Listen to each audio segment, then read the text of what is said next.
Renungan Pagi Maranatha oleh Ellen G. White, 23 Juni 2026.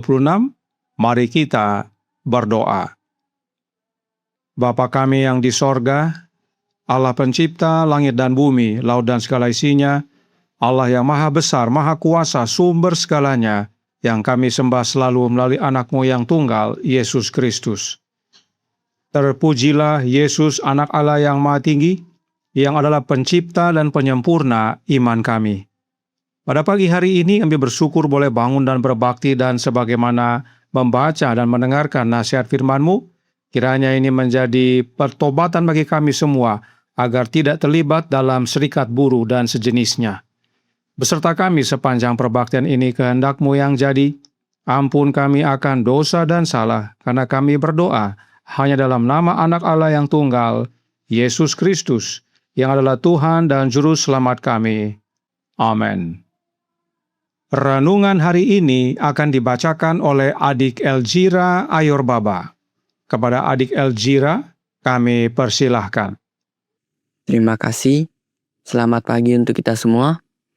Renungan kita tanggal 23 Juni tahun 2026 berjudul Serikat Buruh dan Persekutuan.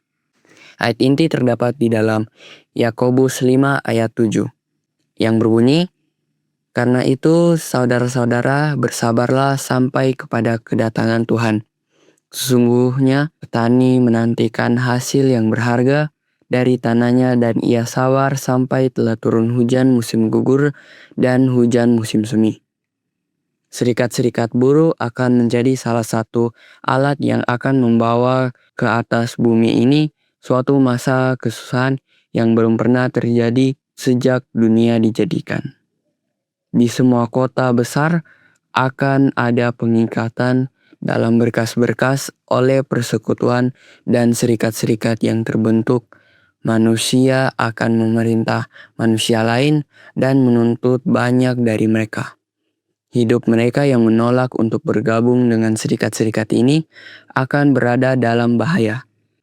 Pekerjaan umat Allah adalah mempersiapkan diri untuk peristiwa-peristiwa masa depan yang segera akan datang atas mereka dengan kekuatan yang membutakan. Di dunia akan terbentuk monopoli-monopoli raksasa. Manusia akan mengikat diri mereka bersama-sama dalam serikat yang akan membungkus mereka dalam lipatan musuh. Segelintir orang akan bergabung untuk meraih semua keuntungan yang dapat diperoleh dalam bidang-bidang usaha tertentu. Serikat-serikat buruh akan terbentuk, dan mereka yang menolak untuk bergabung dengan serikat-serikat ini akan menjadi orang-orang yang ditandai. Serikat-serikat ini adalah salah satu tanda akhir zaman. Manusia sedang mengikat diri dalam berkas-berkas yang siap untuk dibakar. Mereka mungkin anggota gereja, tetapi selama mereka termasuk dalam serikat-serikat ini, mereka sama sekali tidak mungkin memelihara hukum-hukum Allah. Sebab menjadi anggota serikat-serikat ini berarti mengabaikan seluruh perintah Allah. Kasihilah Tuhan Allahmu dengan segenap hatimu, dan dengan segenap jiwamu, dan dengan segenap akal budimu, dan kasihilah sesamamu manusia seperti dirimu sendiri. Bagaimana mungkin manusia menaati kata-kata ini dan membentuk persekutuan-persekutuan yang merampas kelas-kelas miskin dari keuntungan-keuntungan yang memang menjadi hak mereka, mencegah mereka untuk membeli atau menjual, kecuali di bawah syarat-syarat tertentu. Mereka yang mengaku sebagai anak-anak Allah sama sekali tidak boleh mengikat diri mereka dengan serikat-serikat buruh yang telah terbentuk atau yang akan terbentuk. Hal ini dilarang oleh Tuhan. Tidakkah mereka yang mempelajari nubuatan dapat melihat dan mengerti apa yang ada di hadapan kita? Isu-isu penting segera harus dihadapi, dan kita ingin bersembunyi di celah gunung batu agar kita dapat melihat Yesus dan dihidupkan oleh Roh Kudus-Nya. Kita tidak punya waktu untuk disia-siakan, tidak satu momen pun. Demikianlah bacaan renungan pagi kita. Terima kasih, Tuhan Yesus memberkati. Terima kasih atas penatalanan adik Elzira. Tuhan Yesus memberkati. Selamat pagi saudaraku dalam Tuhan. Renungan pagi hari ini berbicara tentang serikat buruh. Dan jika kita baca tulisan aslinya, masih berhubungan dengan rencana pembangunan sanitarium. Namun terlepas dari itu, Roh Nubuat menjelaskan dalam suratnya nomor 26 tahun 1903 paragraf 2. Di dunia ini akan terbentuk monopoli-monopoli raksasa. Orang-orang akan bersatu dalam serikat buruh yang akan membungkus mereka dalam cengkeraman musuh. Beberapa orang akan bergabung untuk menguasai semua cara yang dapat diperoleh dalam bidang bisnis tertentu.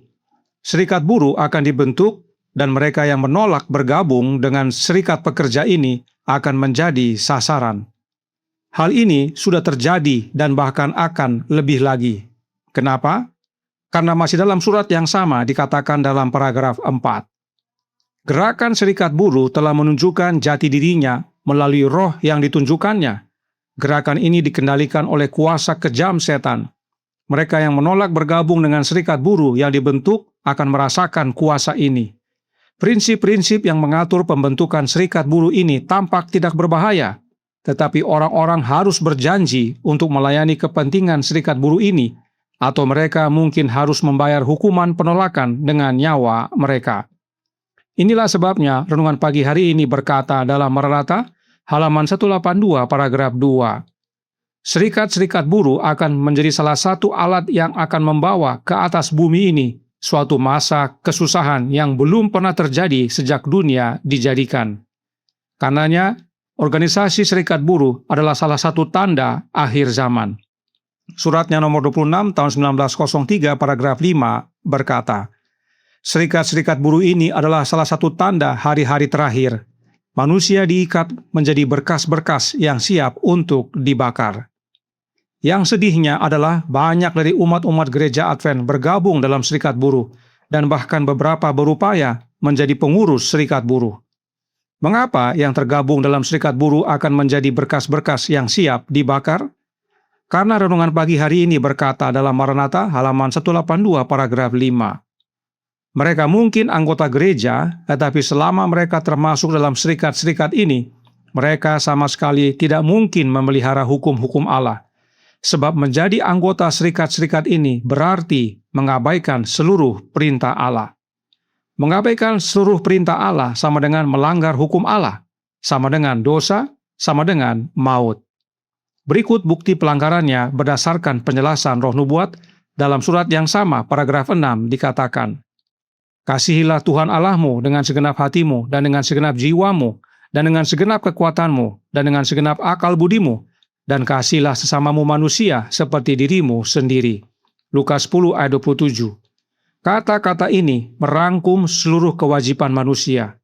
Artinya, adalah pengabdian seluruh keberadaan tubuh, jiwa, dan roh untuk melayani Allah.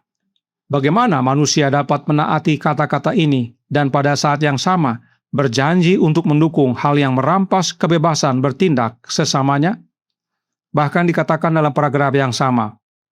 Lalu, bagaimana mungkin orang-orang menaati kata-kata ini dan membentuk persekutuan yang merampas keuntungan yang seharusnya menjadi hak kelas miskin, mencegah mereka untuk membeli atau menjual, kecuali dalam kondisi tertentu? Karenanya, renungan pagi hari ini berkata dalam Maranatha halaman 182 paragraf 7. Mereka yang mengaku sebagai anak-anak Allah sama sekali tidak boleh mengikat diri dengan serikat-serikat buruh yang telah terbentuk atau yang akan terbentuk. Hal ini dilarang oleh Tuhan. Dan sebagai penutup, renungan pagi hari ini berkata dalam Maranatha halaman 182 paragraf 8. Isu-isu penting segera harus dihadapi, dan kita ingin bersembunyi di celah gunung batu, agar kita dapat melihat Yesus dan dihidupkan oleh Roh Kudus-Nya. Kita tidak punya waktu untuk disia-siakan, tidak satu momen pun. Roh Kudus yang dimaksud adalah Roh Kudus-Nya Yesus, sebab Yesuslah Roh yang menghidupkan. 1 Korintus 15 ayat 45. Persiapan kita yang terutama dan terpenting adalah memiliki rohnya Yesus yang kudus. Dan agar kita tidak terlibat dalam serikat-serikat buruh dan persekutuan dunia, kita harus memiliki rohnya Yesus agar dapat berdiri dalam kebenaran apapun yang terjadi. Tuhan memberkati, saya bawa dalam nama Yesus. Amin. Mari kita berdoa. Bapa kami yang di sorga, Allah pencipta langit dan bumi, laut dan segala isinya, Allah yang maha besar, maha kuasa, sumber segalanya, yang kami sembah selalu melalui anak-Mu yang tunggal, Yesus Kristus. Terima kasih atas nasihat, pekabaran roh nubuat dan firman-Mu pada pagi hari ini yang penting bagi umat-umat Allah yang bekerja. Sebab di dalam setiap perusahaan pasti ada unsur-unsur serikat buruh. Karenanya tolong kami semua ya Bapa. Karuniakanlah roh anak-Mu dalam hidup ini, agar di dalam Kristus kami dapat berdiri teguh dalam kebenaran, tidak goyah meskipun dapat ancaman. Sebab dengan bergabung dengan serikat buruh, itu sama dengan melanggar hukum-Mu ya Bapa, dan itu sama dengan dosa dan akibatnya maut. Biarlah ini menjadi panggilan bagi seluruh umat Allah yang terlibat dalam serikat buruh agar meninggalkan dan bertobat. Beserta kami sepanjang hari ini kehendak-Mu yang jadi, ampun kami akan dosa dan salah, karena kami berdoa hanya dalam nama anak Allah yang tunggal, Yesus Kristus, yang adalah Tuhan dan Juru Selamat kami. Amin.